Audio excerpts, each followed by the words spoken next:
Man arofa nafsahu arofa robbahu.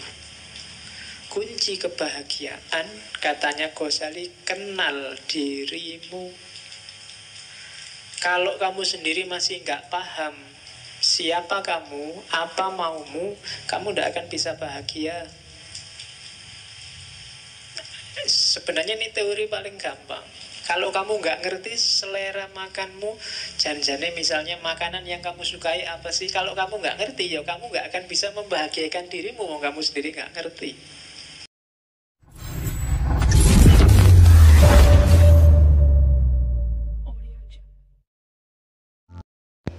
Assalamualaikum warahmatullahi wabarakatuh. Selamat datang di Curahan Kata. Di rumus pertama bahagia adalah pastikan bahwa menurutmu yang kamu lakukan itu diridhoi oleh Allah. Oke, setelah itu baru mikir nyari uang di mana, nyari kerja di mana, nyari istri di mana.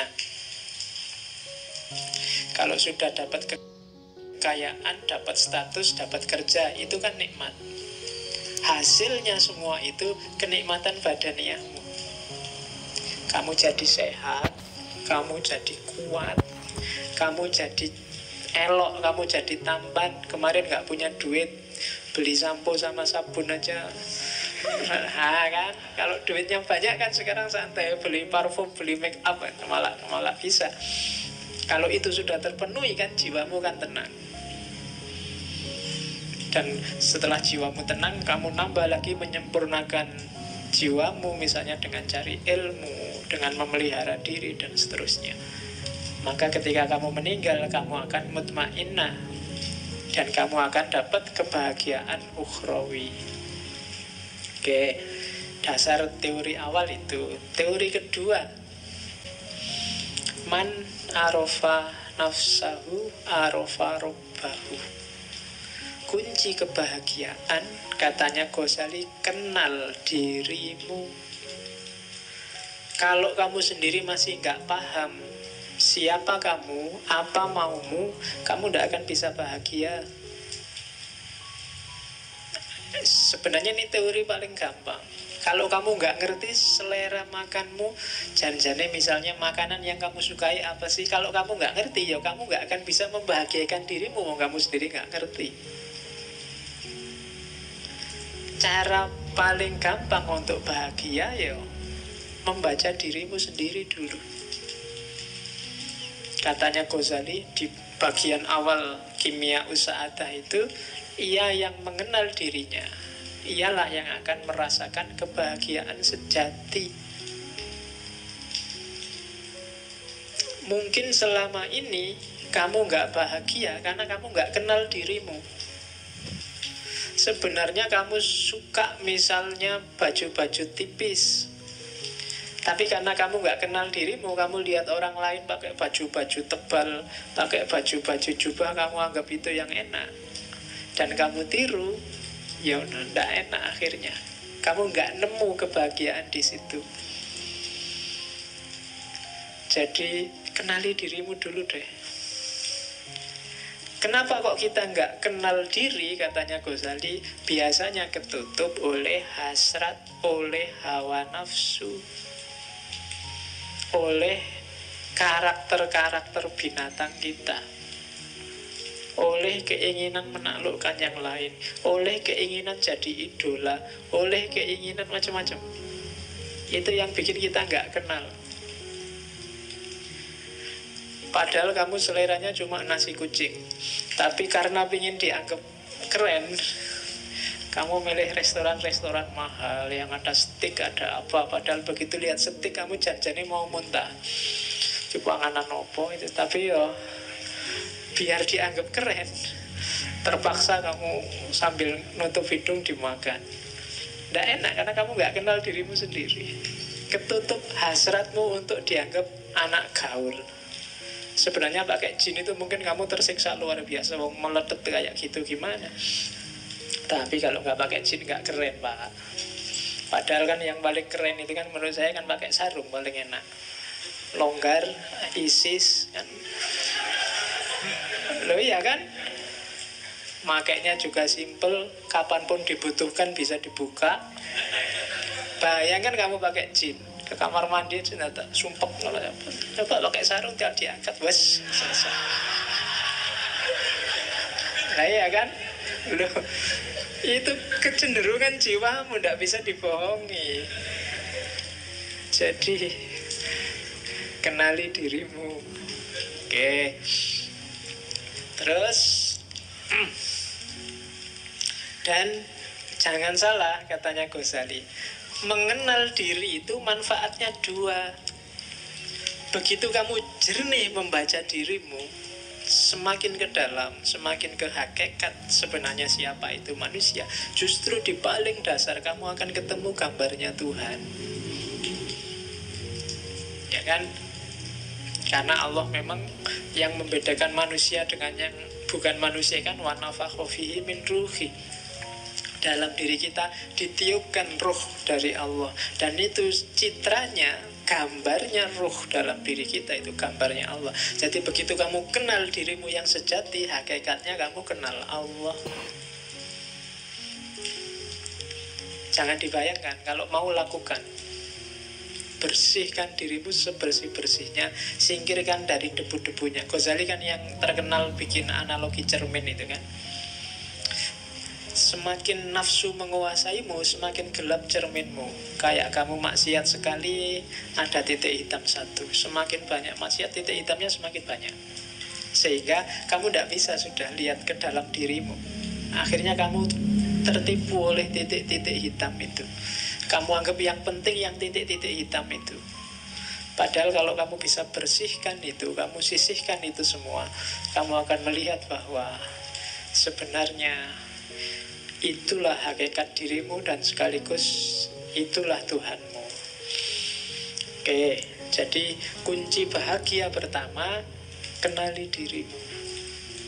Saya tidak tahu pernah nggak teman-teman sekali-sekali mikir tentang dirimu sendiri. Mungkin paling tidak kayak tadi, nanti kalau ada waktu ya bikin semacam muhasabah, semacam tafakur. Tipe orang kayak gimana sih kamu itu? Yang kamu sukai apa, yang tidak disukai apa? Cita-citamu apa saja? Keinginanmu apa saja? Terus kamu cek, ini keinginan ini sifatnya kayak gimana sih? Positif apa negatif? Kalau negatif, kenapa kok negatif? Sumbernya dari mana? Dan akhirnya mau jadi apa? Wah, itu muhasabah namanya. Jadi yang pertama, kenali dirimu deh. Siapa kamu? Ya kalau orang perang itu kan harus ngerti posisinya. Kalau kamu nggak ngerti posisinya, gawat. Ya kan? Di rumah aja kan kamu harus ngerti posisi. Kamu itu anak, opo bapak, opo ibu, opo adik, apa kan harus jelas. Kalau kamu di rumahmu anak tapi merasa kayak bapak, kan gawat. Ya nanti malam-malam masuk kamar ibu lu. Posisimu anak bukan bapak. Lah ya kan? Harus jelas. Nah, itu maka kamu dalam hidup kayak gitu harus muhasabah. Jangan-jangan kamu itu teman, apa sahabat, apa pacar, apa musuh kan juga harus jelas. Biar menyikapinya juga enak. Maka know yourself. Ini kan pesannya Socrates yang paling awal kan, kenali dirimu. Ya, itu kalimat-kalimat di Kimia Usada. Coba deh kalau sanggup tanyakan, siapa aku dan dari mana aku datang, kemana aku akan pergi, apa sih tujuan kedatanganku dan persinggahanku di dunia ini, di mana sih kebahagiaanku dapat ditemukan. Tanyakan itu, coba jawab. Ini PR-mu nanti malam. Ya sambil nonton sepak bola kalau ada, ini dijawab. Kira-kira siapa sih aku itu, dari mana aku datang, kok tiba-tiba aku ujuk-ujuk ada di sini itu loh. Apa kebetulan atau Allah ngasih misi apa sih aku ditaruh di bumi ini? Kok aku dilahirkan di Jogja, kok aku dilahirkan di Sumatera, kok aku dilahirkan Jawa Timur, kok aku kira-kira disuruh bawa misi apa sama Allah. Nah, itu muhasabah. Dan Ghazali wanti-wanti, diingat-ingat ya, dalam dirimu secara umum itu ada 3 aktor, ada 3 variabel yang harus hati-hati kamu gunakannya. Begitu salah dosis, hidupmu kacau. Yang pertama adalah unsur hewan, kehewanan. Yang kedua unsur setan. Dan yang ketiga unsur malaikat. 3-tiganya penting. Kamu butuh unsur hewan. Kalau kamu nggak punya unsur hewan, gawat. Kamu nggak punya ambisi, nggak punya cita-cita, kamu akan jadi orang yang pasif, nggak kreatif. Mungkin kamu bisa nggak punya anak kalau nggak punya unsur kehewanan. Karena, wah saya nafsu kayak gitu, enggak lah Pak, malah gawat. Harus punya yang itu. Cuma dosisnya dan caranya diatur. Jangan sembarangan. Nah, kalau sembarangan jadi hewan beneran. Jadi bukan lagi manusia yang punya unsur kehewanan, tapi hewan yang punya unsur kemanusiaan. Walik. Jadi harus ada. Setan juga begitu. Belajarlah dari setan apa? Kecerdikannya. Setan itu pinter, cerdik. Gak gampang loh, bisa bohongi orang, ngerayu orang, diplomasi itu perlu belajar dari setan. Ya kan? Lu kalau nggak cerdas luar biasa, nggak bisa jadi setan. Kamu bisa mengerayu orang, orangnya punya akal. Manusia kan dikasih bekal akal, dan itu setan ditantang untuk menaklukkan, dan sering sukses. Ya kan? Loh, setan itu kan sering sukses. Kadang-kadang setannya belum ngapa-ngapain itu sudah sukses. Setan itu ya geleng-geleng kepala, dan yang menungsoi belum diapa-apain wis manut. Oke. Dan malaikat, jangan salah, dalam dirimu ada malaikat. Potensi untuk pasrah, tunduk total 100% pada Allah tanpa bantah. Karakter-karakter baik 100%. Cuma malaikat yang murni, tidak ada hewannya, tidak ada setannya. Ya. Jadi tidak manusiawi.